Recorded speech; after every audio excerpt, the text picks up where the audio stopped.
Hello everyone. हम लोग फिर आज थोड़ा सा सब्जेक्ट से हटकर यानी अपने सब्जेक्ट से हटकर थोड़ा सा जो वर्तमान समय में जो विवाद है उस पर हम लोग चर्चा करेंगे। और वह जो वर्तमान समय में जो छात्रों से संबंधित जो मुद्दा है, आरआरबी एनटीपीसी का रिजल्ट। आरआरबी एनटीपीसी जो 14 जनवरी को रिजल्ट पब्लिश की है, उस पर छात्रों का कथन क्या है कि यह जो रिजल्ट दिया गया है वह सही रिजल्ट नहीं दिया गया। छात्रों का कथन यह है कि आरआरबी पूर्णतः पक्षपात की है। एक ग्रुप डी के एग्जाम के लिए आरआरबी का कथन क्या है कि सीबीटी फर्स्ट जो लड़का क्वालिफाई किया है उसे सीबीटी सेकंड भी क्वालिफाई करना होगा। इसी पर छात्र आक्रोशित भी है, छात्र आंदोलन भी कर रहे हैं। तो क्या यह आंदोलन करना और जैसा आंदोलन हो रहा है वैसा आंदोलन करना सही है कि नहीं सही है, इस पर हम लोग आज चर्चा करेंगे। थोड़ा सा हम लोग समझते हैं, बहुत आदमी नहीं जानते होंगे कि आरआरबी का फुल फॉर्म क्या होता है। आरआरबी का फुल फॉर्म होता है रेलवे रिक्रूटमेंट बोर्ड, रेलवे भर्ती बोर्ड। यानी कहने का मतलब क्या कि रेलवे को अगर कर्मचारी लेना होता है तो वह इसी बोर्ड के माध्यम से कर्मचारी को नियुक्ति करता है, चयन करता है, भर्ती करता है। यानी आरआरबी यही हुआ। और यहां पे एनटीपीसी का मतलब क्या होता है? Non technical popular categories. NTPC का फुल फॉर्म होता है नॉन टेक्निकल पॉपुलर कैटेगरीज। इसमें असिस्टेंट स्टेशन मास्टर का बहाली होता है, इसमें गुड्स गार्ड का बहाली होता है। अब यहां पे बात आता है क्या कि जो ग्रुप डी जो होता है, जो चतुर्थ वर्गीय कर्मचारी का रेलवे में भर्ती होता है, क्या उसमें 2 टेस्ट लेना वाजिब है? और कहीं भी किसी भी राज्य में अगर चतुर्थ वर्गीय कर्मचारी का बहाली होता है तो वहां पे, या किसी देश का भी हम लोग बात करें तो वहां पे 2 टेस्ट नहीं होता। छात्रों का यही से विरोध है। जो छात्र सीबीटी फर्स्ट पास कर गया उनको सीबीटी सेकंड का भी एग्जाम देना होगा। छात्र इसीलिए विरोध भी कर रहे हैं। छात्र इसलिए भी विरोध कर रहे हैं क्या कि एक छात्र का सिलेक्शन विभिन्न सारा पदों पर भी हो गया है, जबकि यहां पे ऐसा नहीं होना चाहिए। बहुत सारे छात्र क्या होंगे, उससे वंचित रह जाएंगे, उससे वंचित रह जाएंगे। अब यहां पे छात्रों का जो प्रदर्शन हो रहा है और जैसा प्रदर्शन हो रहा है, क्या यह ठीक है या नहीं ठीक है? हम थोड़ा सा इसको समझने के लिए हमें कुछ कॉन्स्टिट्यूशन के बारे में जानना पड़ेगा। और हमारे पास कॉन्स्टिट्यूशन में आर्टिकल 14 to 32 है, वो अनुच्छेद 14 से 32। और वह अनुच्छेद 14 से 32 में मौलिक अधिकार का प्रावधान है, मूल अधिकार का प्रावधान है। यानी हमें संविधान से अनुच्छेद 14 से 32 के बीच में, 14 से 32 तक हमें मौलिक अधिकार दिया गया है, कुछ मौलिक अधिकार दिया गया, यानी हम अपना आवाज उठा सकते हैं। अब उसी के अंतर्गत हमारे पास राइट टू इक्वलिटी है, समानता का अधिकार। और समानता का अधिकार कहता है क्या कि कानून के नजर में सभी व्यक्ति एक है, यानी किसी व्यक्ति के साथ पक्षपात नहीं किया जा सकता। उसी तरह हमारे पास राइट टू फ्रीडम, स्वतंत्रता का अधिकार है। यानी कहने का मतलब क्या, हम अपना विचार अभिव्यक्ति व्यक्त करने का हमें अधिकार है। इसी संविधान में आर्टिकल 19(1) अनुच्छेद 19(1) कहता है क्या, कोई भी व्यक्ति अपना विचार व्यक्त करने, अपना अभिव्यक्ति को प्रदर्शन करने, धारणा देने का अधिकार है, बशर्ते उसे कानून के नजर में वैसा करना होगा, यानी कानून के तहत करना होगा। यानी 19(1) हमें कहता है क्या कि हमें विचार अभिव्यक्ति का अधिकार है। इसके तहत कोई भी नागरिक अपनी आवाज उठा सकता है, धारणा प्रदर्शन कर सकता है, बशर्ते वह कानून के नजर में होना चाहिए, कानून के तहत होना चाहिए। लेकिन एक बात, अब यहां पे 19(2) भी है, वो आर्टिकल 19(2) भी है। वह आर्टिकल 19(2) कहता है क्या कि आप अपना धरना प्रदर्शन कर रहे हैं, ठीक है कीजिए, कानून के नजर में कर रहे हैं आप कीजिए, लेकिन एक बात, दूसरे के अधिकार का ठेस नहीं पहुंचना चाहिए। अगर दूसरे के अधिकार का ठेस अगर पहुंचता है, दूसरा व्यक्ति उस धारणा से यदि प्रभावित होता है, तो आर्टिकल 19(2) कहता है कि आपके धारणा को, आपके प्रदर्शन को संकुचित किया जा सकता है या उसे समाप्त किया जा सकता है। यानी कहने का मतलब क्या कि हम लोग अगर धरना दे रहे हैं, कानून के नज़र में हम लोग धरना दे रहे हैं, तो चलिए वह ठीक है, कानून के तहत कर रहे हैं तो वह चलिए हम लोग ठीक कर रहे हैं। अब यहाँ पे बात आता है क्या कि हमें धरना देने का अधिकार है, हमें प्रदर्शन का अधिकार है। तो थोड़ा सा मेरा बात आप समझिएगा, हम लोग यहाँ पे अगर बात करें, यहाँ पे यदि हम लोग बात करें कि यहाँ पे हम लोग यह धरना का बात कर रहे हैं, यहाँ पे बच्चा लोग जो भी छात्र हैं रेलवे ट्रैक को घेरे हुए हैं, रेलवे ट्रैक को घेरे हुए हैं।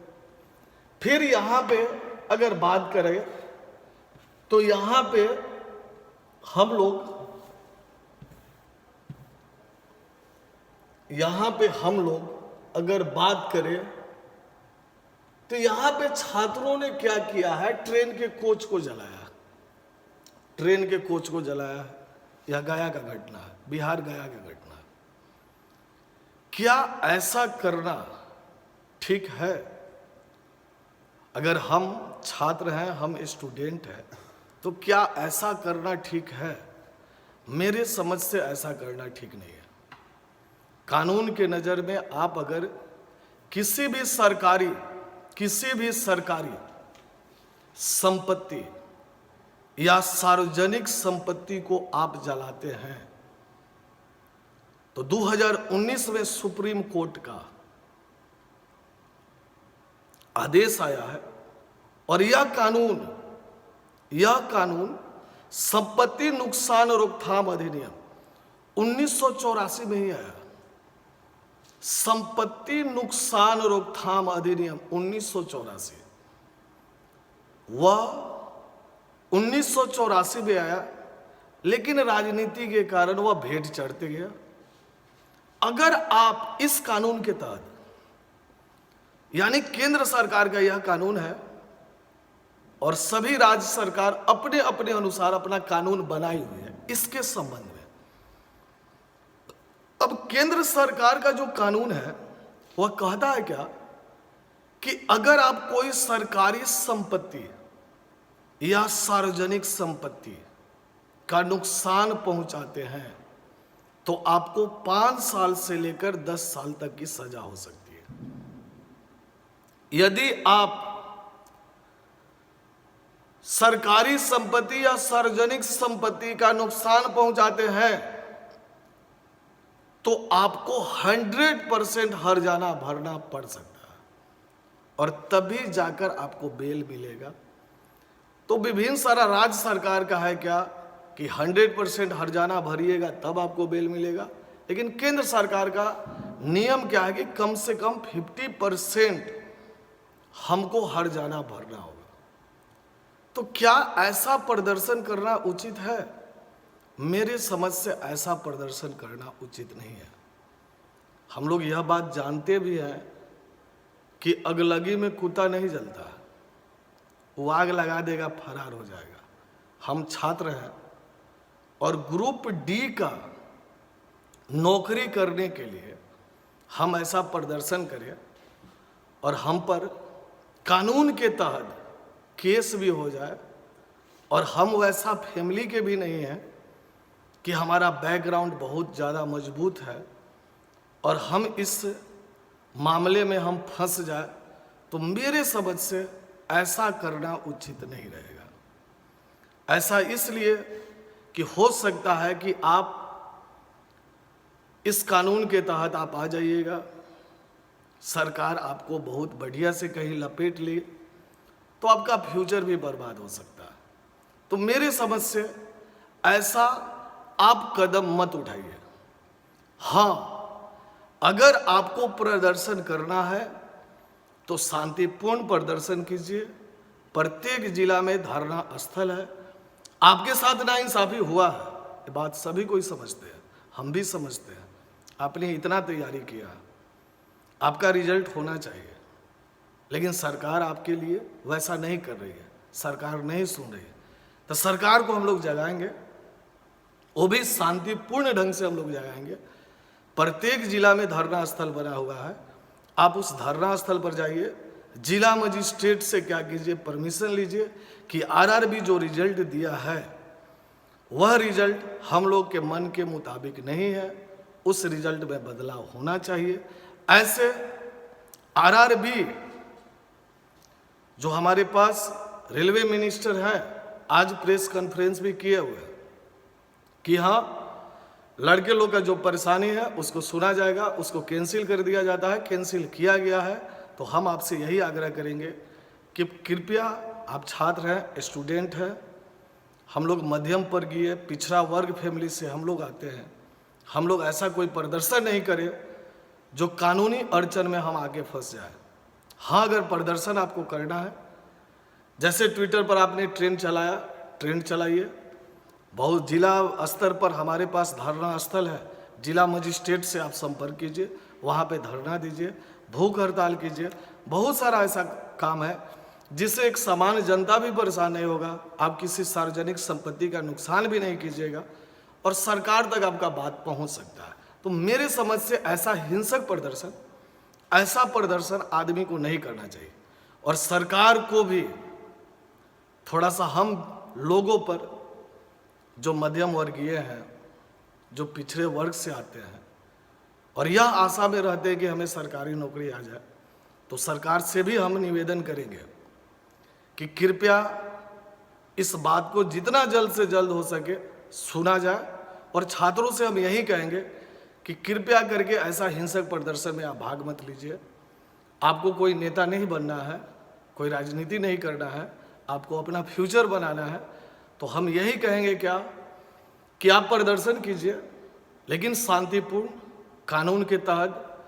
आप जनरल कंपटीशन का तैयारी करते हैं, आपको कॉन्स्टिट्यूशन का जानकारी भी होगा, और जानकारी नहीं भी होगा तो कॉन्स्टिट्यूशन थोड़ा सा पढ़ लीजिए, संविधान क्या कहता है।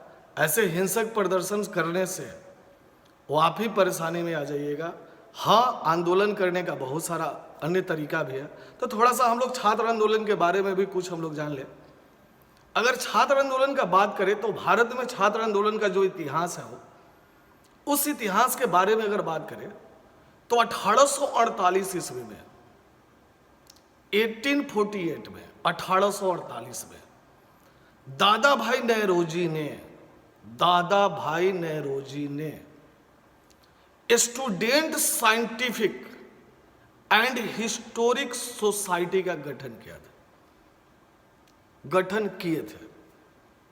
दादा भाई नेरोजी ने 1848 ईस्वी में, 1848 में student scientific and historic society, वह एक छात्र मंच था, और यही से भारत में छात्र आंदोलन का शुरुआत हुआ। और हम लोग यह भी जानते हैं जेपी आंदोलन के बारे में 1974 ईस्वी में, और उस जेपी आंदोलन में छात्रों का ही आंदोलन था वो, और उसमें अखिल भारतीय विद्यार्थी परिषद और समाजवादी छात्र, यह दोनों मिलकर एक छात्र संघर्ष समिति का गठन किया। जबकि दोनों अलग अलग विचारधारा के थे, समाजवादी छात्र अलग थे, अखिल विद्यार्थी परिषद अलग है। आज भी अखिल विद्यार्थी परिषद है, एबीवीपी। यह दोनों छात्र संघ आपस में मिलकर छात्र संघर्ष समिति का गठन किया और इसी आंदोलन में इस छात्र संघर्ष समिति के अध्यक्ष के रूप में श्री लालू प्रसाद यादव जी अध्यक्ष मनोनीत हुए और श्री सुशील कुमार मोदी जी वह महासचिव के रूप में नियुक्त किए गए। तो यह तो राजनीति का बात है, राजनीति था, राजनीति में आए लोग मुख्यमंत्री बने, उप मुख्यमंत्री बने। तो हम लोग को तो राजनीति करना नहीं है, हम लोग को नौकरी लेना है। तो हम यही कहेंगे जितने भी छात्र हैं, प्लीज आप हिंसक मत कीजिए। हिंसक आप धरना प्रदर्शन अगर आप कर रहे हैं, सार्वजनिक संपत्ति को नुकसान पहुंचा रहे हैं, तो हो सकता है कि आप पर कानूनी कार्रवाई हो जाए। और रेलवे बोर्ड का आज यह भी आदेश आया है कि अगर आप रेलवे का या कोई सार्वजनिक संपत्ति अगर आप नुकसान पहुंचाते हैं तो किसी भी हाल में हम आपको रेलवे में नियुक्ति नहीं देंगे। तो हम लोगों को क्या है, फिर एक वीडियो भी वायरल हो रहा है कि एक बच्चा क्या कर रहा है कि रेलवे का तैयारी करता है, जितना भी बुक है सारा बुक फाड़ देता है और कहता है क्या कि रेलवे बोर्ड का नौकरी नहीं करेंगे, हम पीसीएस का तैयारी करेंगे। उसको हम लोग सलाम हमें बोलना चाहिए वह लड़का को। अगर हमारे साथ नाइंसाफी हुआ तो वह लड़का हिंसक प्रदर्शन नहीं किया, वह एक दृढ़ संकल्प कर रहा है क्या कि ग्रुप के डी का नौकरी नहीं करेंगे, करेंगे तब पीसीएस का नौकरी करेंगे। तो हम यही कहेंगे कि आप स्टूडेंट हैं, आप छात्र हैं, आप कोई हिंसक प्रदर्शन आप मत कीजिए। धरना प्रदर्शन आप कर सकते हैं, शांतिपूर्ण धरना प्रदर्शन कर सकते हैं, संविधान के अनुसार आप धरना प्रदर्शन कीजिए।